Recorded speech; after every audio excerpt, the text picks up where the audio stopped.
Walker. I'm 22 years old, and as Pastor Gary has briefly mentioned, I'm currently studying at the University of Houston. I'm pursuing a Bachelor of Science degree in construction management with a minor in business administration. So I'm just going to talk to you a little bit about my journey to relationship with God and how, as I sat in the classroom, God began to speak to me and grow me and pull me closer to Him through my major. So, though I am currently studying in Houston, my college journey didn't begin there. While in high school, I went for a visit to Syracuse University, and from the moment I stood on campus, I absolutely loved the architecture. The people were so welcoming. I even had the privilege to get a personalized tour from the dean and associate dean of engineering. And so after that tour, I made the commitment to attend Syracuse University that fall, where I would then pursue a Bachelor of Science degree in civil engineering. Everything was going well until it wasn't. After my freshman year, I completed a summer internship. And although I enjoyed the internship, I realized that civil engineering wasn't for me. And it's not really what I wanted to do for the rest of my life. I couldn't see myself sitting behind a desk all day. I have ADHD, so I need a move. I returned to Syracuse for my second year, determined to push through. No matter how much I tried to hold everything together, everything began to fall apart. During this time, I started to feel like my time on the campus was coming to an end. When I came home for Christmas, my parents and I made the decision for me to transfer. And despite not knowing where I wanted to transfer to or what I wanted to study now, I had a peace that followed that decision.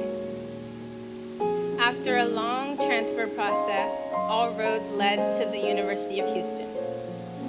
As I sat in the classrooms learning about construction management and how to build a building, following this project life cycle, God quickly made it evident to me that I too was under construction. God was spiritually building me to become a suitable temple. Little did I know that phases 1, 2, and 3 had already begun back when I was in Syracuse. In phase 1, the owner formulates an idea by recognizing a need and thus identifying a prime location to build.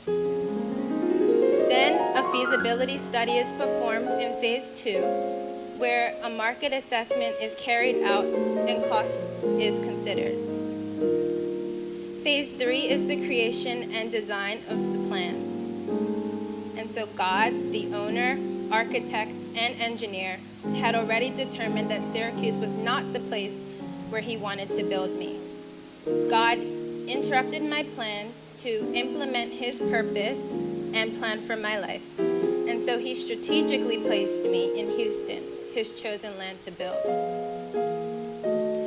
Project Phase 4 is procurement. And while construction managers are not involved in creating the construction drawings, technical specs, or scope of work, it's still absolutely paramount that we understand them. The drawings and technical specs detail the materials, the quantity needed, the standards of the materials that need to be ordered. And all this information and details are noted in the architectural, structural, electrical, mechanical, plumbing, and demolition drawings. The elevation drawings and floor plans have section markers that point to the sections and detail drawings. Therefore, we can't just skim the drawings. You have to study and analyze them to get the full picture and understanding. And so, God showed me that I need to study the Word, as the Bible is the basic instructions before leaving earth. I can't just skim through the verses. I have to read them, pray over them, ask for understanding, sit with it, and ultimately show myself approved. Naively, I thought that everything would be sunshine and rainbows now that I was walking with God. However, phase 5 of construction starts with demolition. So I was in for a rude awakening. God started demolishing my taste for certain activities that I used to participate in. I now no longer desired to participate in them, and as a result was losing friendships. I began to request for information. I was asking God, why am I going through this?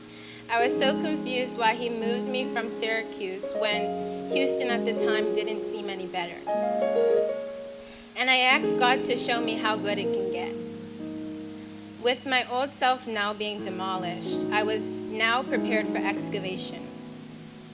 The purpose of excavation is to dig into the earth until you reach a more stable stratum, being rock. I like to think of excavation as addition by subtraction, because with each scoop of the excavator, God was removing soil, so that I could encounter God, the rock, at the bottom. Despite the piles of dirt that I was seeing in the physical, spiritually, I was experiencing the beauty of truly walking with God. The more I went to class and learned about the construction process, the more God spoke through my professors. He would highlight nuggets of information and drop scriptures in my spirit that I had never read before. But they were exactly what I needed in that moment to comfort me. And he began to give me dreams and revelations that guided me through this time and reminded me that better things were coming. It may be painful, it may seem unfair at times, it's definitely messy, but it's completely necessary.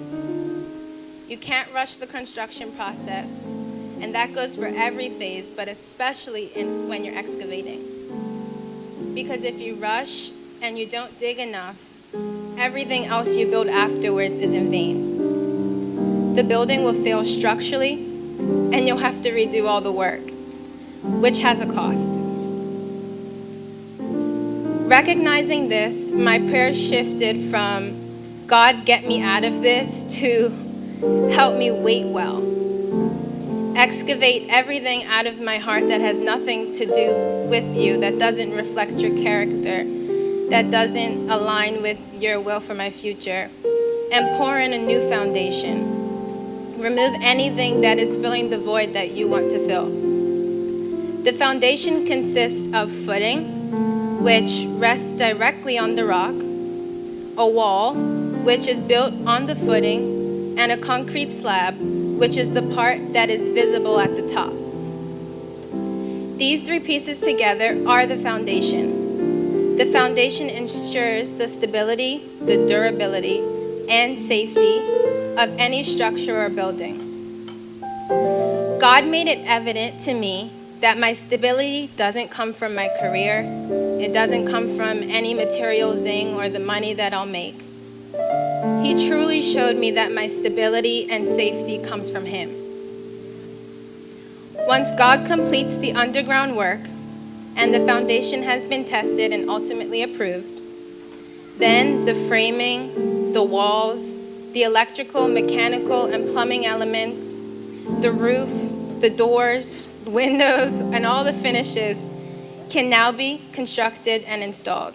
And after all the construction is complete, we enter project phase 6, which is turnover, and it's when the construction project is turned over from construction to operation and maintenance.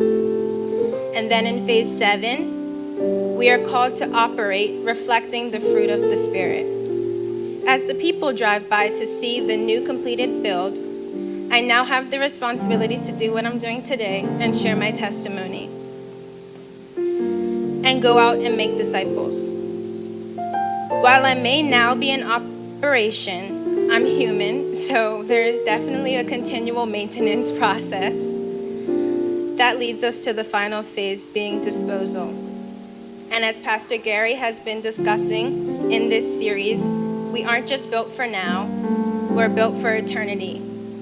And how we operate today here on earth has a direct correlation to the rewards we receive in heaven. Thank you.